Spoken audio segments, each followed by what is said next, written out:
the usual 40 to 45-minute session. Mark, you first, and then Hector, and then Matt.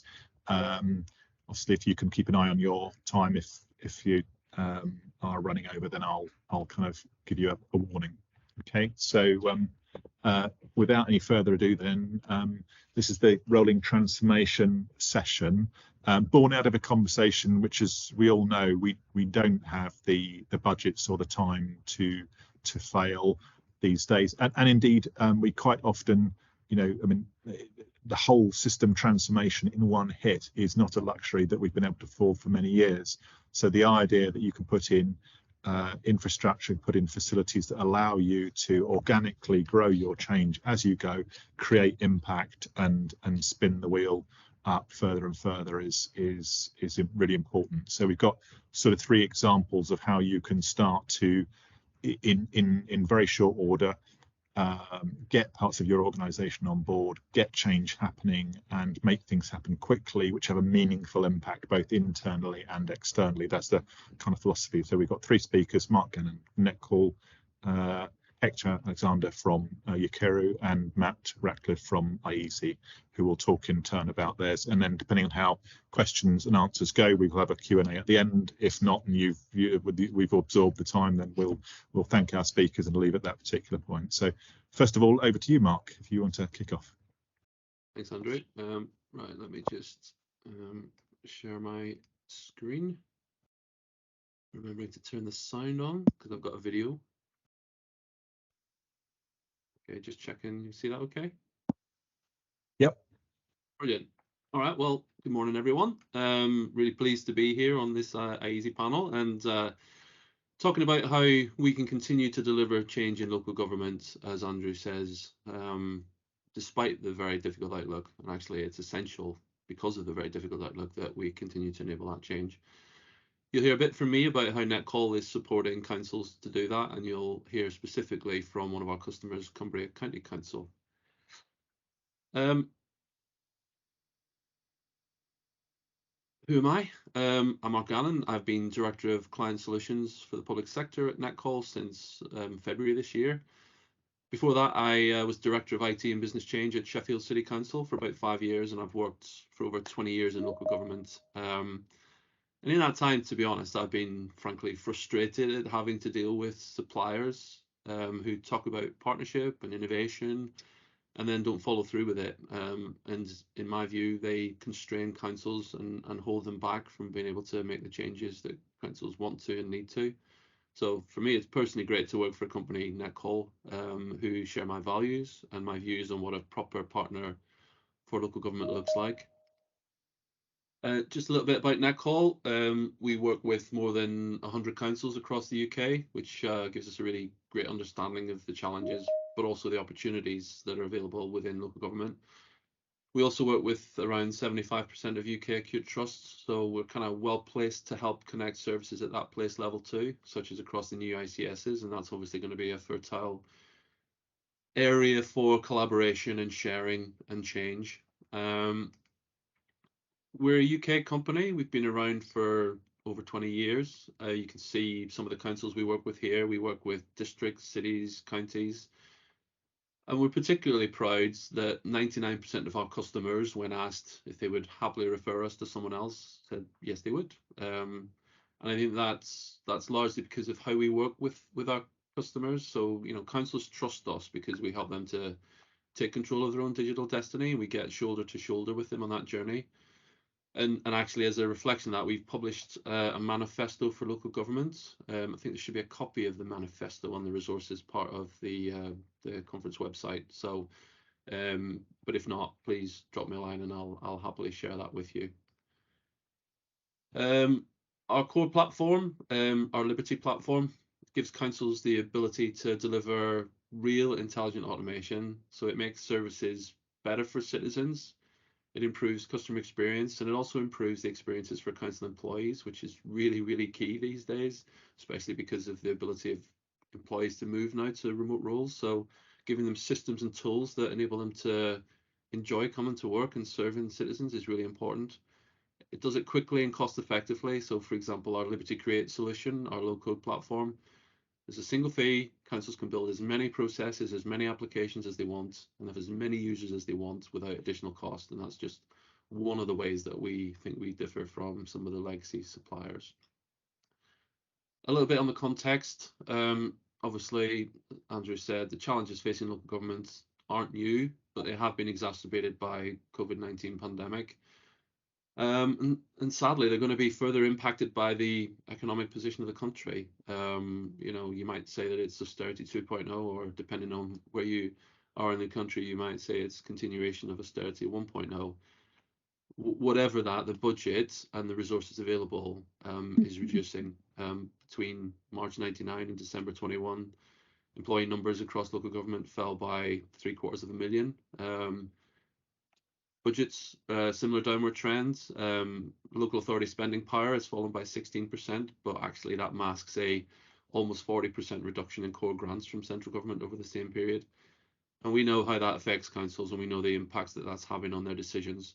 But it doesn't have to be a question of cutting those really important digital capabilities and improvement capabilities to save money, because actually they're going to be fundamental in helping councils to deliver services and improvements over the next few years.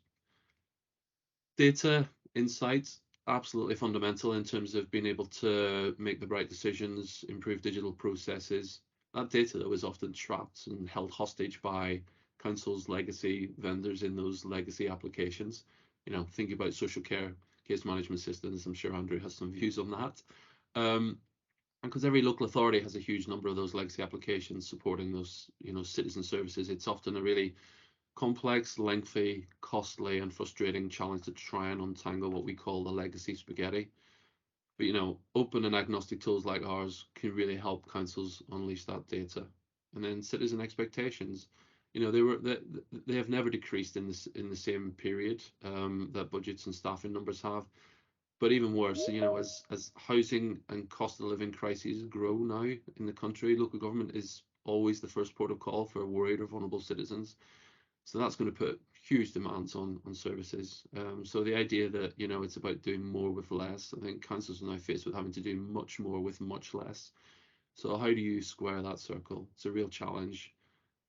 But it is possible to help with some of that, but it requires the right tools, the right partners, and the right skills available to build some self-sufficiency.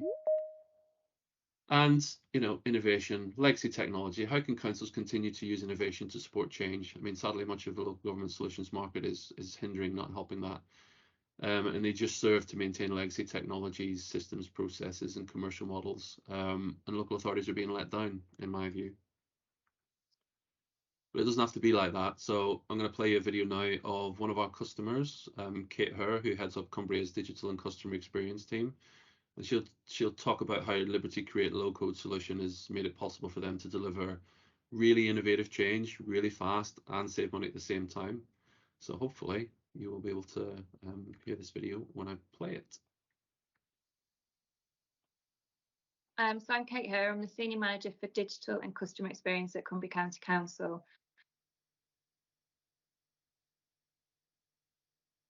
And I've got responsibility for three main areas, really. I've got a service design team who are looking at kind of business process reengineering, as it used to be called. I've got an intelligent automation team who look at robotic process automation. And I've also got a small website team who are responsible for the County Council's website. Okay, great. A lot going on there then. Huge amount, yeah. So, well, tell me a little bit about what you've managed to achieve then at Cumbria with the stuff you've been doing.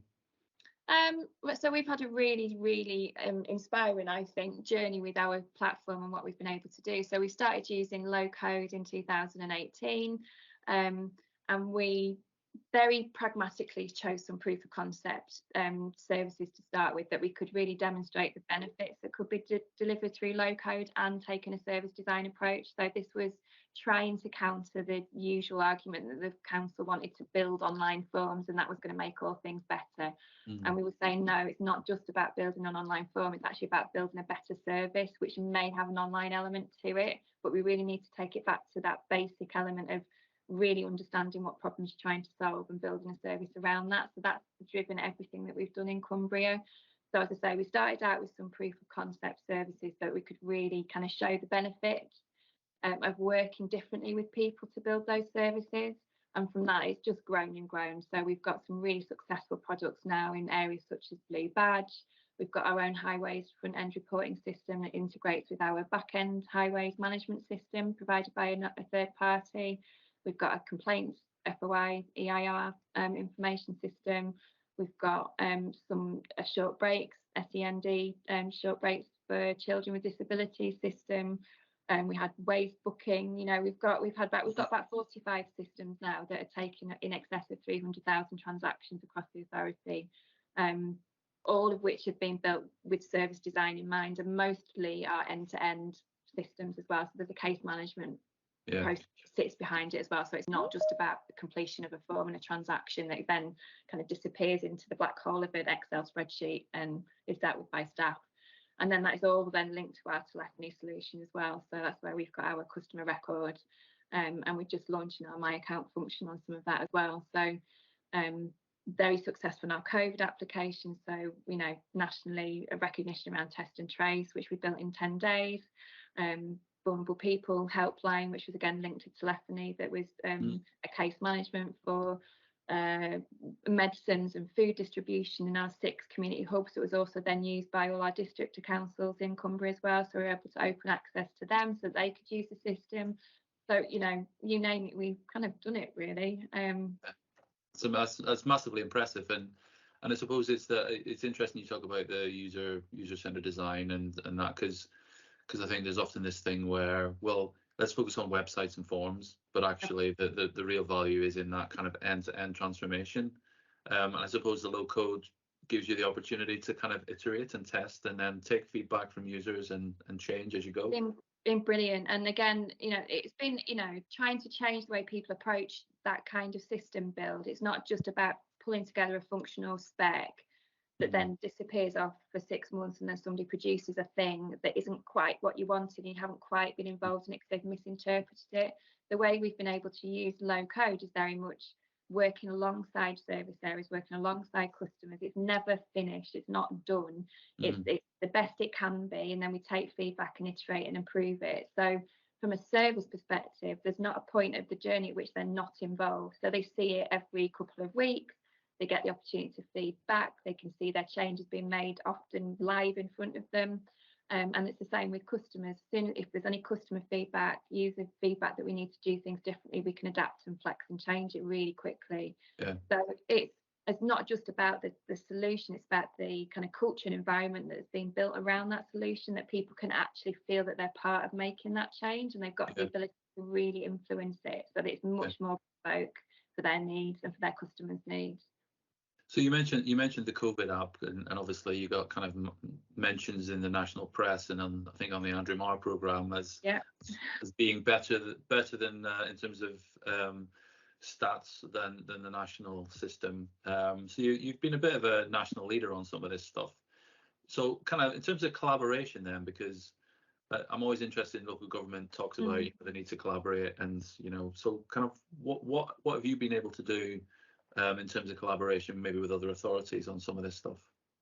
Yeah, so I'll use the Vulnerable People Helpline example was kind of working alongside district council colleagues to make sure the system was fit for their needs and they could access and do what they needed to really quickly. So that worked really well in terms of a local context.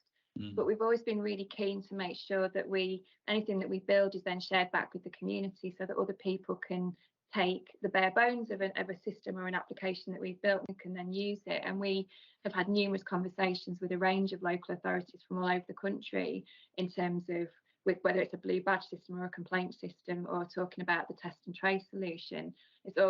We always share everything that we do, and we're always keen to learn from what the people are doing as well. So we're always looking at kind of colleagues and best practice.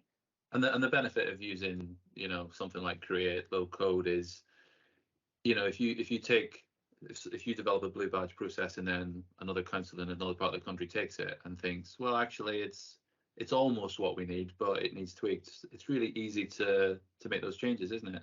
100%. And that's, you know, so we will provide the application back to the app share. Somebody can then take it and change and flex with it, and we can do the same.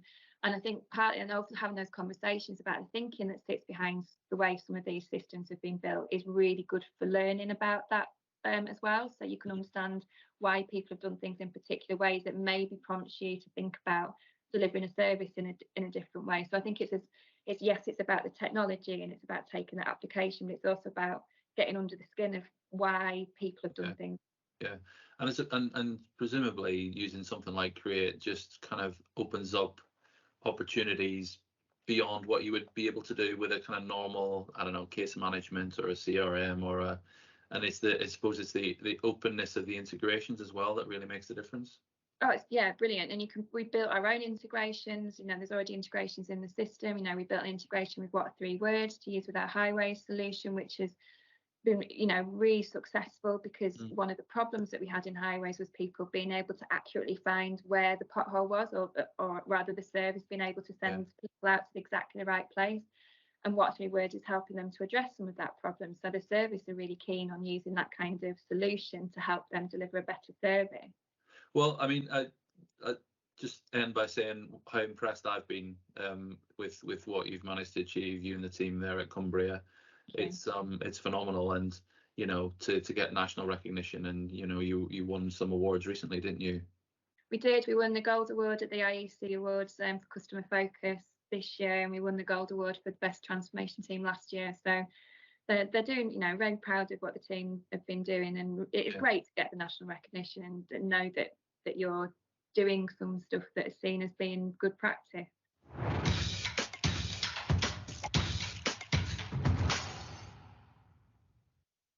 So, I mean, the story at Cumbria is phenomenal, and I could listen to Kate for another 20 minutes, talk about all the stuff they've done. And there's loads of case study information about Cumbria and our other councils on our website. So, encourage you to go and have a look. So you heard how Kate and her team are using Liberty Create to sort of escape that legacy spaghetti, deliver change fast, save money, and low code and RPA really are game changers for helping councils to unleash that data and get better use from their legacy investments using their own skills. Councils are using our low code to deliver services up to 10 times faster than traditional approaches. So we're talking days and weeks, not months and years. We want you to access your data from those legacy systems, whereas legacy vendors want to keep it locked away to build your reliance on them, and our tools help you unleash that data, not block it. Low code and RPA, gives you the power to build your own applications. You heard from Kate how they're doing it. We've over 60 integrations available for local government, which means you can join up disparate systems, whether the legacy vendor wants you to or not. And you don't need to employ expensive and hard to find developers when low code enables councils to use their own people. Those are the best people who know best how to serve your citizens. And to top it off, councils are doing all of that and saving money. Real cash, not just theoretical efficiency savings. They often deliver services for less than a third of the cost of traditional approaches. So if you find that interesting and that resonated with you, get in touch with me. Love to find out more, have a chat. Thanks for your attention. It's really interesting for us to watch the journey of Kate and others like her, because actually they tend to start with very, very small teams. It sounds like she's got a horde of hundreds of people, but actually she hasn't. She started off with three people, including herself, and went from there. So it does spin up very, very quickly, which is fantastic. I'm going to move straight along to yourself, Hector, if you want to come on and just in the interests of time, just to keep things moving along, and if you want to share your screen and kick off, that'd be great. Fantastic, Mark, that was epic. Thanks very much. Thank you, Andrew, and the iESE team. Can you see this? I can't see you or hear you, so yeah, that's fine. And if anybody's got any questions, you go along, just throw them in the chat, and I'll let Hector know. Awesome, brilliant. So thanks everyone for joining. The subject of today's talk is rolling transformation and achieving change in practice. So I'm going to run through how we've been achieving change with Radius Housing in Northern Ireland, and I'm actually in their offices right now. So unfortunately, I don't have any of them to come and join me in this, but that would have been a really effective and good idea. So next time we do this, I'll remember that. The perennial question that all adult social care teams face and all housing providers face across the UK is how to support vulnerability Now, this is difficult because there are a lot of vulnerable people, and there are a smaller number of very vulnerable people who need support today. And so how does a care system and a care provider identify all of these unmet needs in communities? Well, my brother and I, around 2.5 years ago, we saw our grandfather aging alone in Birmingham, and he was often one of the red individuals here. And we recognized that his relationship with his provider became more important as he became more vulnerable. He needed to feel reassured that he was being looked after, and his provider needs to make sure he was safe and well. So we set up Yokeru, and Yokeru is a chatbot that's in a phone call, and it calls tenants on their landline or mobile phone.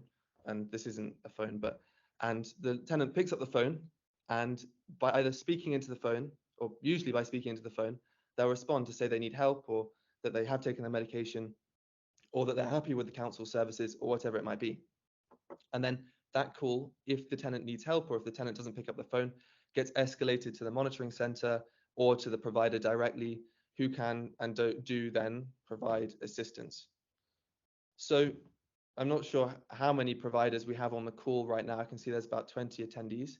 And across your services and across the services that we work with and across Radius Housing, fundamentally, there were the following challenges. The first is just it's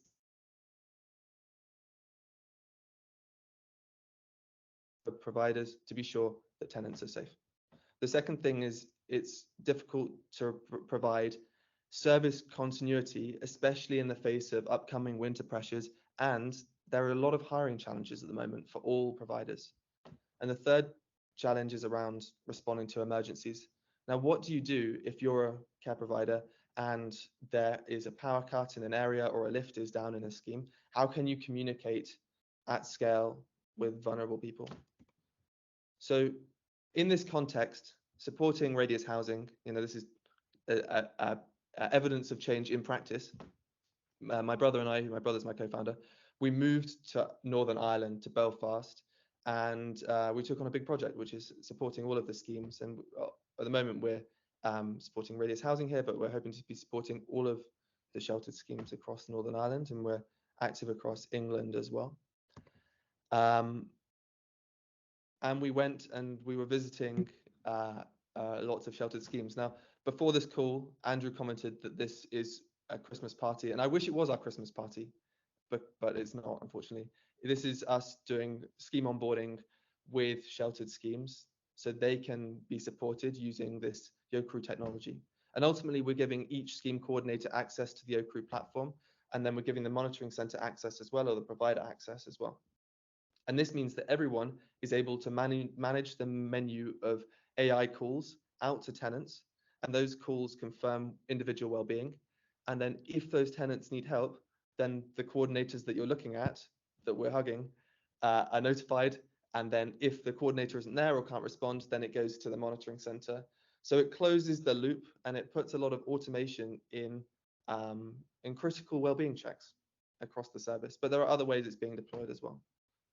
So first of all, we're looking at safety. How does this ensure tenants are safe? Well, we're making it easy and resilient, or we're making it easy fundamentally and fast to set up wellbeing calls at scale. So that means that tenants are proactively supported at the time they want. The tenant chooses the time, or as many times as they want during the day. So we have tenants who we're contacting and confirming their well-being of 3 or 4 times a day to make sure they're well at a time, again, that the tenant chooses. So what does this look like at scale? Well, once the system stabilizes across a portfolio, then 94% of tenants confirm they're okay, and 6% of calls escalate. And those escalations are a mixture of people going on holiday and not telling their community coordinators, or people actually needing support and not being able to get to the phone, or 0.5% of all of the calls are people actually requesting support on the phone. And so every day we're identifying people who wouldn't have, the most vulnerable people that we support wouldn't have raised their hand and gone out to say, I need help. But when they're proactively asked, it's massively reassuring for them, and they get to express that they need help. And from Radius Housing's perspective, from the provider's perspective, this setup gives scheme managers the freedom to focus on the people that need them.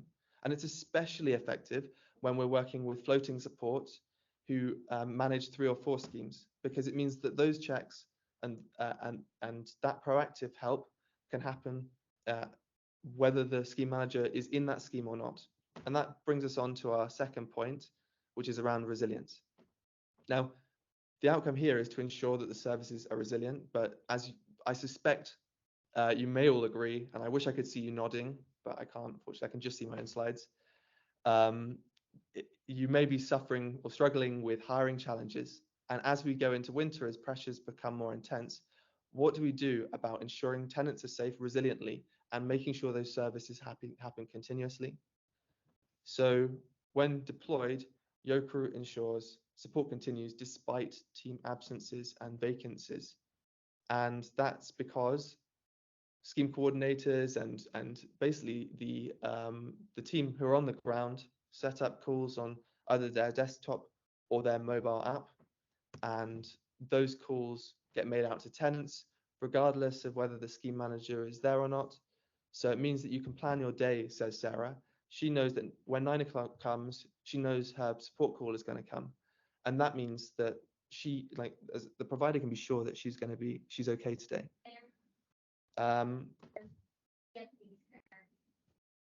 And because we go out to schemes, and because we're very hands-on with the implementation, and we have been with Radius Housing in particular, it's meant that we've got really high utilization. So we have schemes where there are 40 tenants and 35 people are receiving calls. And there's this general feeling of excitement that it takes some pressure off scheme managers, which is important because they're overwhelmed, or can be, and it ensures tenants are safer. It's also multilingual. So this type of resilience support is very inclusive of, people who speak English as their first language, people speak Mandarin and Cantonese as their first language. And the third thing is around emergencies. Now, we have 1 minute remaining. So fortunately, I predicted that. So this is going to be continued. So if you would like more information, if you would like to know how we support portfolios during emergencies, if there are power outages, what happens if there are there's a snow day and the schools are off, great, but unfortunately carers can't get out to people's homes. What happens then? Well, we have lots of evidence and call recordings and stuff to show you. So if you'd like more information, get in touch. This is my email, but I'm sure Andrew will be able to introduce us if you'd like. We actually were honoured to win the Silver iESE Public Sector Transformation Award this year, and we're trusted by people across the UK, and we're QSF accredited and Cyber Essentials, etc. So we're growing. We really want to be working with you if you're a provider, if you have dispersed units, if you have general housing, if you're under pressure this winter, we can deploy and get going with you really fast, and we're great value. So get in touch. That was a pitch. Thanks.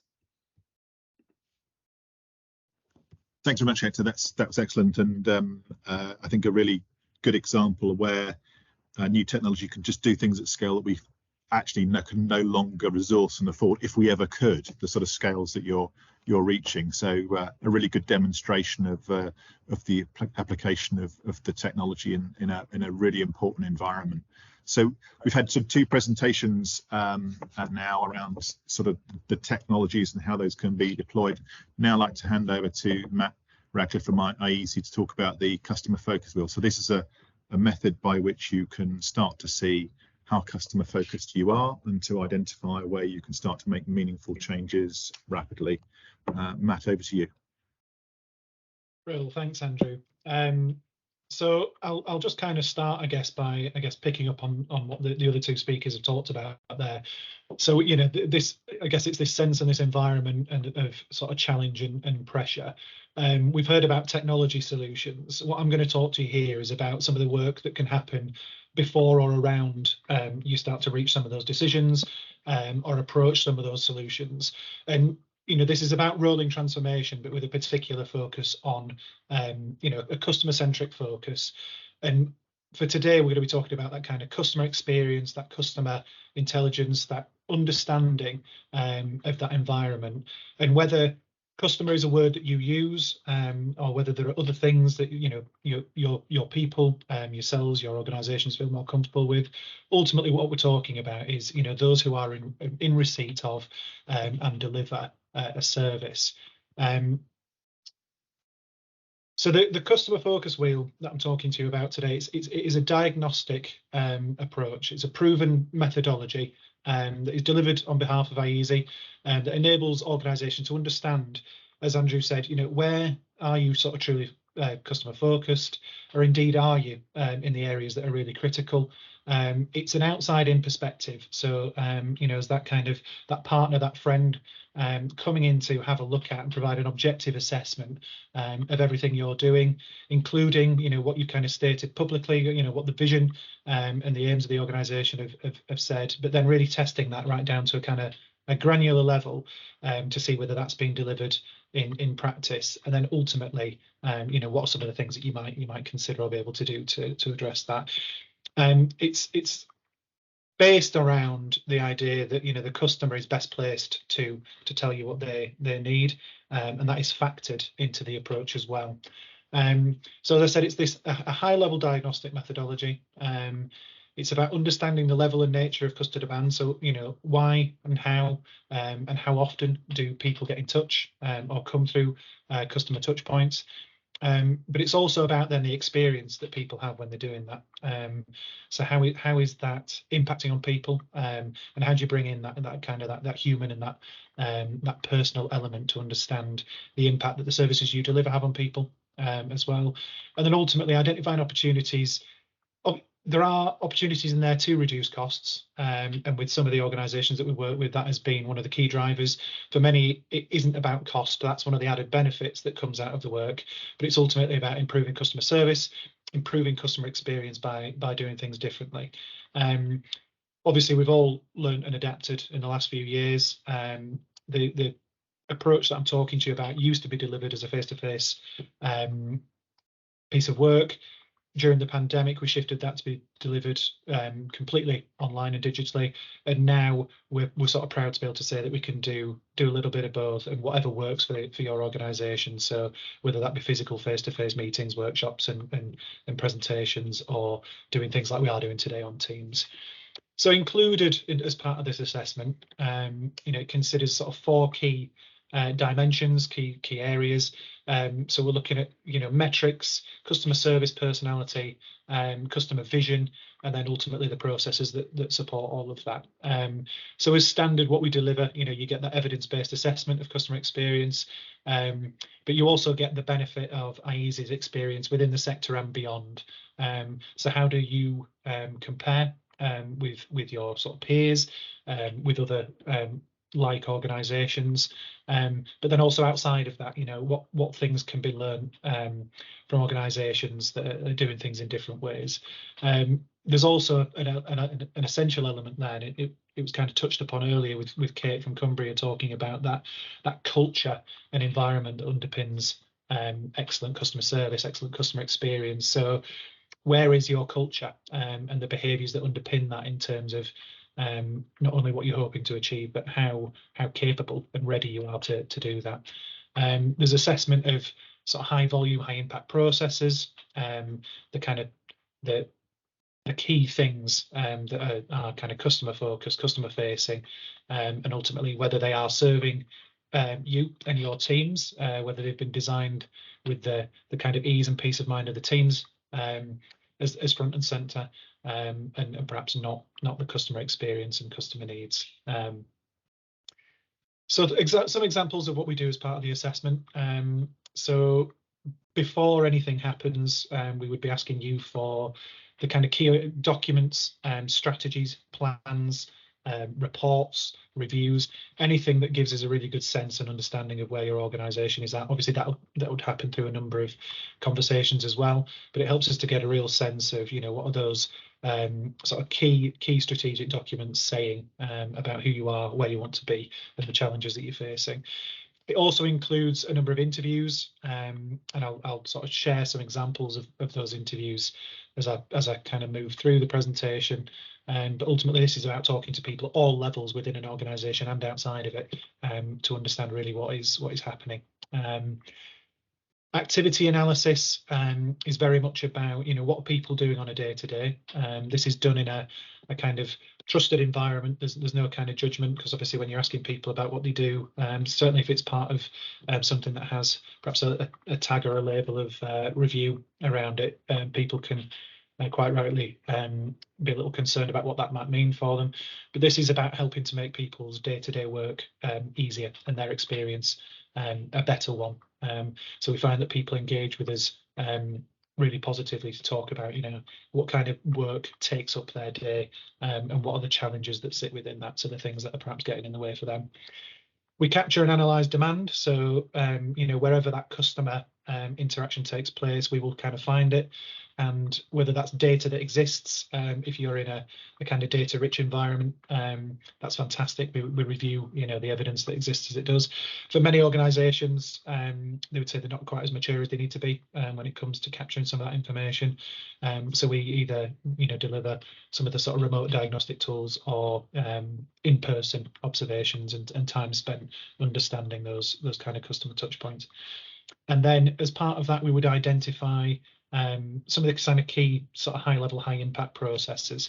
So what we're really looking for there are the things that make the biggest difference. And this is to show an example of how, just having a really good, robust review of those processes, not just in terms of how the process itself is facilitated, but how customers experience it is really important. And we train and upskill your colleagues, your staff, as we do that, so that this is something that can be replicated long after our work with you is kind of finished.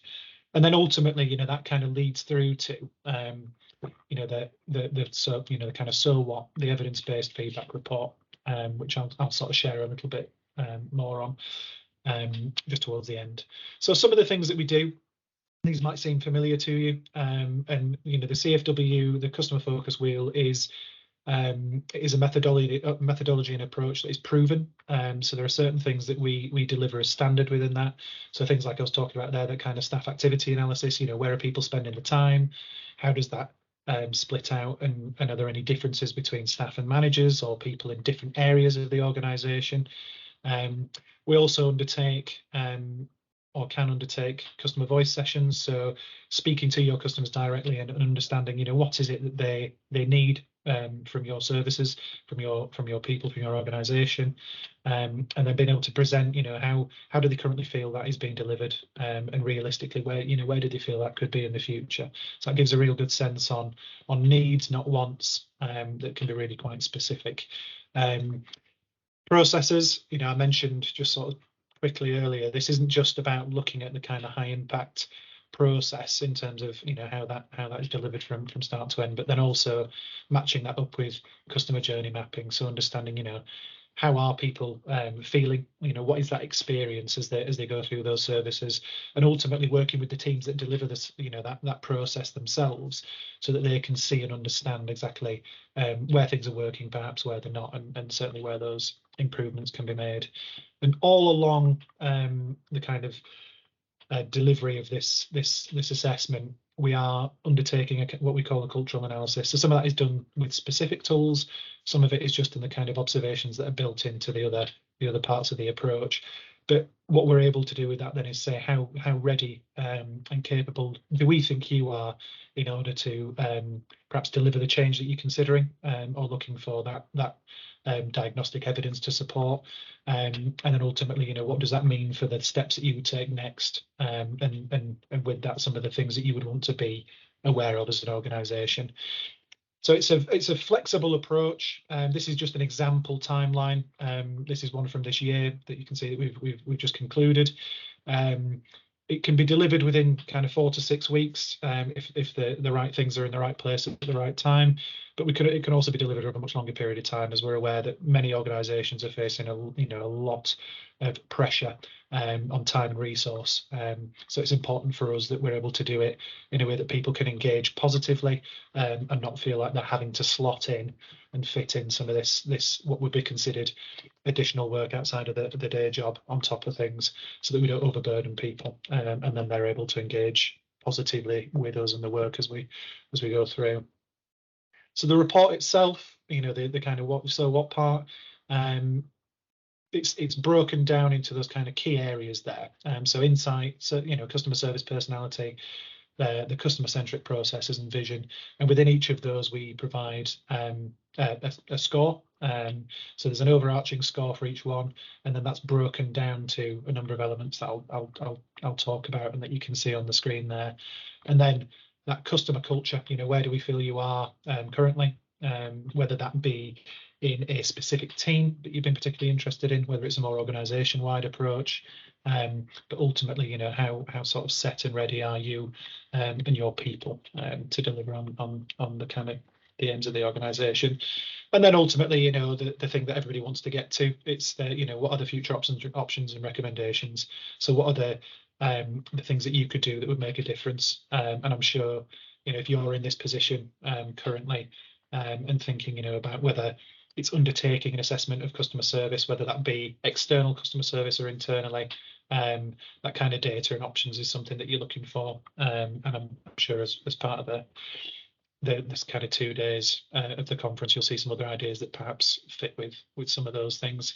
So some examples of what you would see, the reports that are provided are very sort of robust and in-depth. Because of that, we also deliver a much smaller executive summary that's much more easily consumed.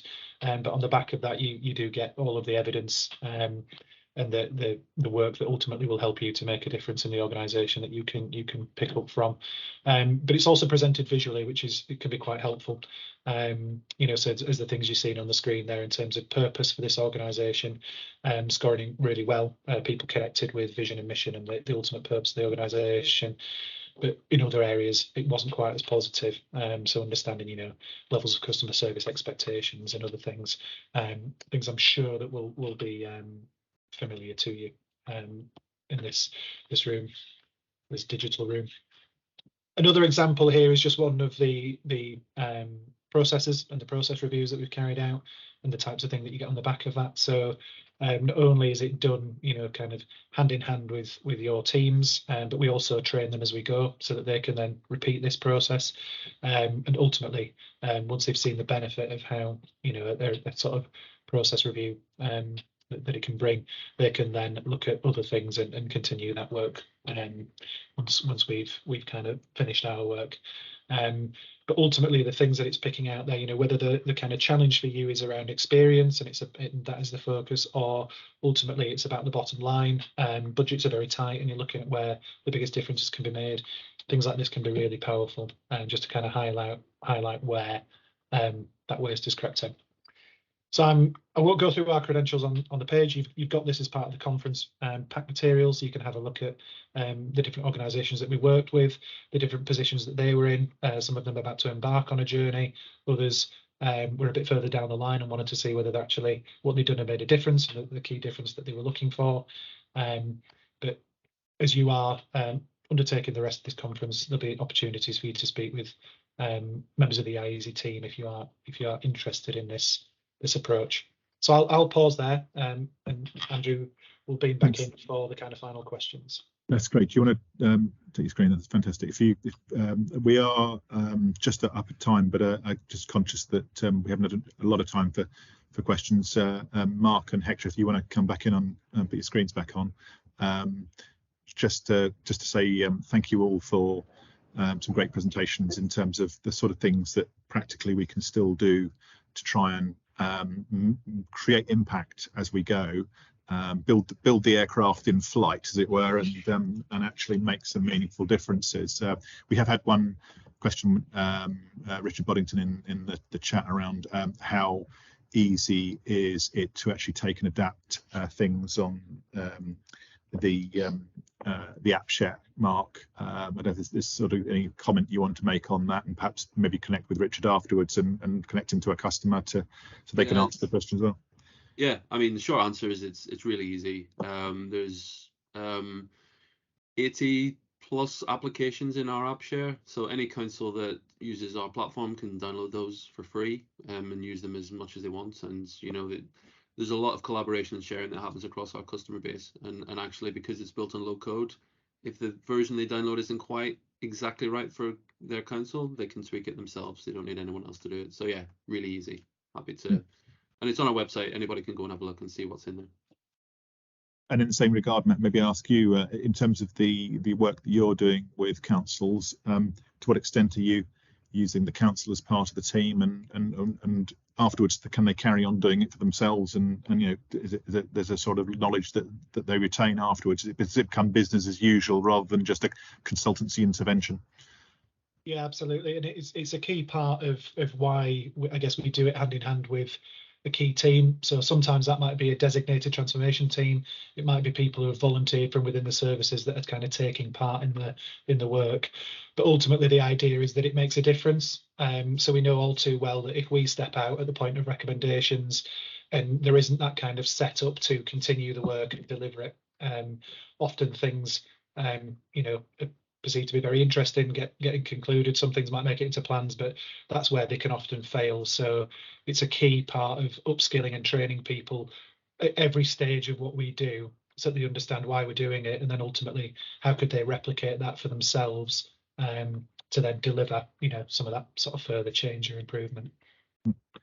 And yourself, Hector, if you've got people here who are interested in the approach but are worried about how long it takes and whether or not they start to see some immediate impact, what's the sort of scale in terms of when you're onboarding a new customer, when they start to see things happening? What's the sort of timescales we're talking about here? Well, we're a startup, so we move really fast, and speed is the number one thing we like to do well.